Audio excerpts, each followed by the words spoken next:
Well, look who decided to make another video and not wait 4 months in between videos like he has in the past. This guy. That being said, like I said, I'm trying to get into a better habit of making these mini casts more consistently. Just because shit's going crazy in the real world, I just want to remind you guys that there are fun stories to check out. And sometimes, like I've said in the past, they all get lost in the shuffle. Um, but before I dive into what I'm going to talk about today, quick shout out to my Destiny buddies. We all met up in Florida.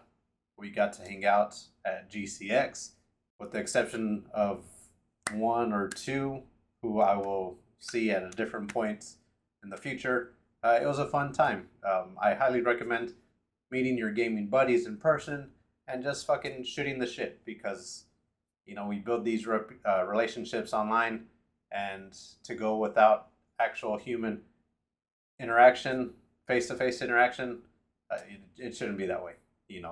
Hang out with your gaming buddies.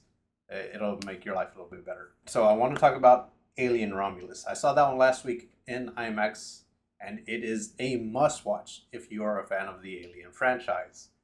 Watch it in the theaters. That whole vibe just meshes so well together. It has a good feeling of horror, very claustrophobic like the original one.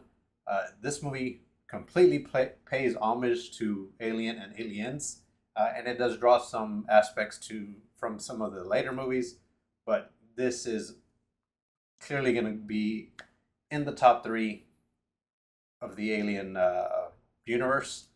It is so good, and I hope they continue it. But this is a standalone story if they don't continue it. There is one character in there that actor killed it. He made me feel sorry for him in the beginning. A switch happened, and I kind of thought he was a dick. And then another switch happened, and I was 100% behind him. He absolutely stole the show. The aliens look good. They did a combination of practical with some slight CG, which is always the best way in my opinion. Practical is always the best way to go. Just spice it up with CGI. Don't rely too much on it. I know this movie costs about 80 million. It already is in the black from my understanding. So that's a good thing. That just goes to show that these older franchises that people try to just spit out products for, if you hire someone who loves that universe, they're going to give you a good product. We saw that with Predator and the movie Prey. Sadly, that didn't go to theaters, but that movie was pure Predator. And this is a continuation of that. So hopefully, on some of these long-lasting franchises, studios will continue to bring in people that love it and respect them. Because when that doesn't happen, you get what Star Wars is going through right now. Star Wars is in the complete shitter. They just canceled The Acolyte, which is a good thing because it shed shit all over a lot of stuff from the previous movies. So yeah, hire people that love the franchises, not just some hired for brownie points. That shit's not gonna work. Anyways, the alien in this movie looked so good. Like I said, they did practical. I know they had an actor in a suit, and the twist that happened at the very end of the movie, which was very disturbing. I know that they wanted to do something completely new to the Alien franchise, and they delivered on that promise. I don't want to see it again because it was just so creepy, and it just kind of left a weird feeling for me. But it's not a bad thing. It's just very disturbing, which is a cool aspect in a horror movie. I thought this movie was going to be more gory, but it wasn't. And that's okay. Sometimes we don't need to go overboard on the gore. Fede Alvarez is easily becoming one of my favorite horror directors. I've seen some of his other movies and I love them. I can't wait to see what he does next. Sounds like he, just loves that genre, and hopefully, he can continue to make great movies like this. Um, the marketing was super good for it. There's people wearing face huggers that they created, and uh, there's a few people that had chest bursters that were running around, I think, Comic Con and New York City. That's pretty cool marketing. Um, so yeah, it is definitely a must watch if you are an Alien fan. I hope this is a sign that we'll get another Predator movie, another Alien movie, and hopefully, eventually, fingers crossed, a better Alien versus Predator movie, because we just want to see those two go at it, and it still hasn't been done right. Yeah, there's the cheesy movies that we got in like the late aughts, but we need something fun and has the spirit of both franchises. That being said, on to my next topic, the anime Windbreaker. This was not on my radar at all. When I started seeing YouTube reaction um, or YouTube anime reactioners react to Kaiju number 8, they kept on bringing up Windbreaker. They're saying that Kaiju number 8 and Windbreaker were in the top two spots for their favorite anime of the season. So when I heard that, I was like, okay, if they're giving it this much praise, I'm going to have to check it out and see what it's all about.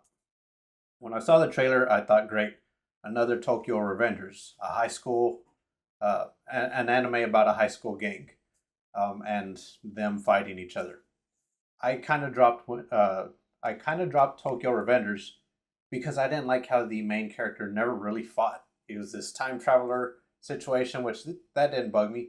But if you're going back and forth in time, you think at a certain point you would learn how to fight. That's why I kind of dropped it. This is a complete opposite. The main character, his name is Sakura, he wants to be the best fighter in that town. He came into this town specifically wanting to take down the top dog, and that's because he's been bullied all his life for being different. His hair is split two different colors, and he has two different color eyes.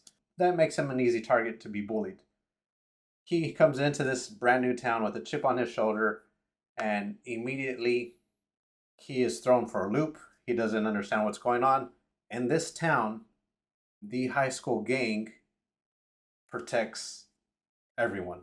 They have a sign out saying anyone who comes into this town is going to, if they cause any harm or anything like that, they're going to have to deal with Wolfren, which is the name of the gang from the high school. And they all have each other's back and they care about the community.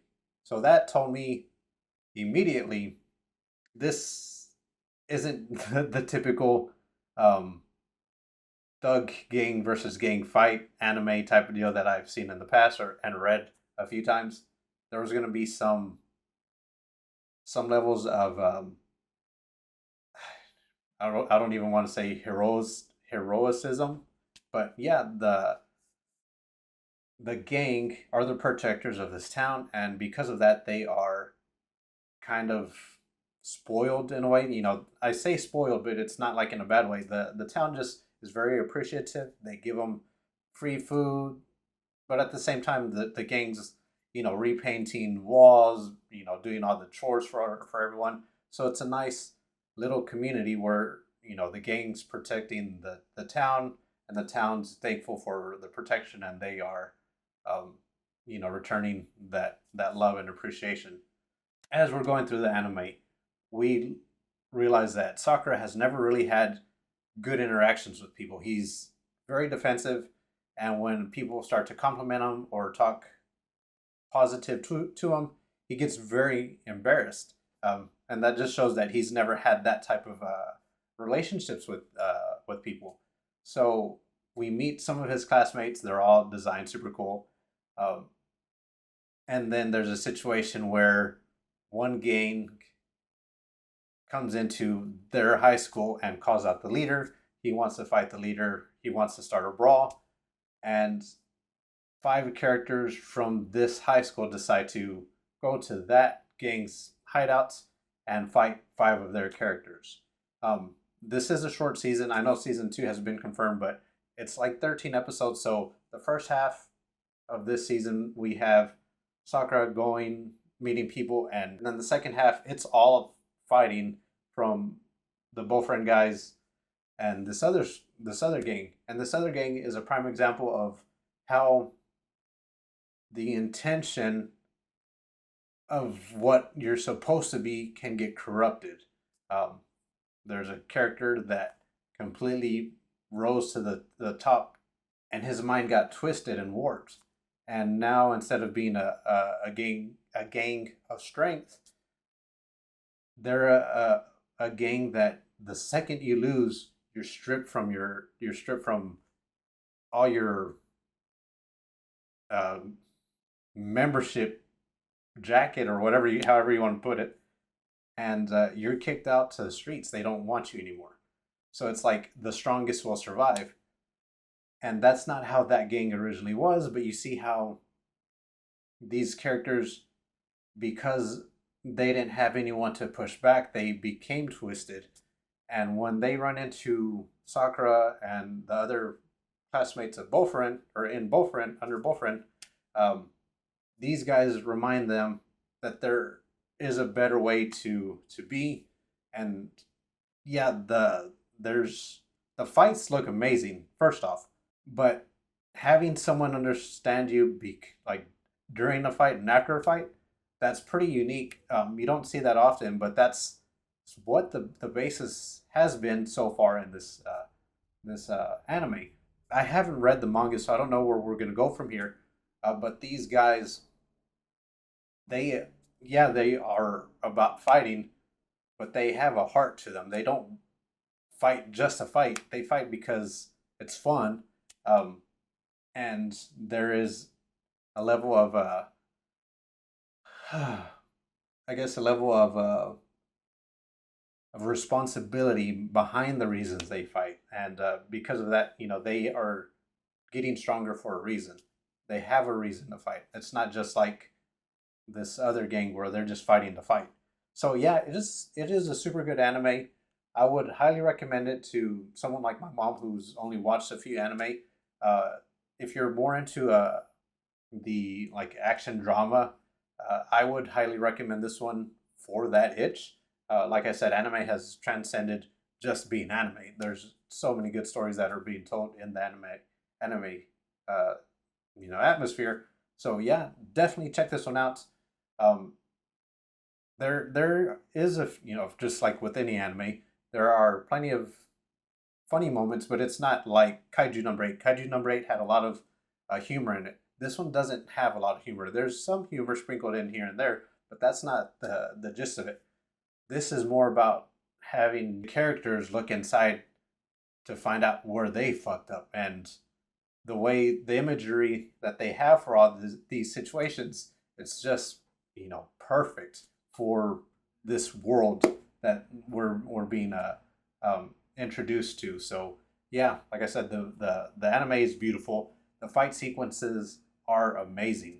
These guys are fighting like superpowered mixed martial artists. It's just insane how they fight and how the anime is drawn. So yeah, that's super cool.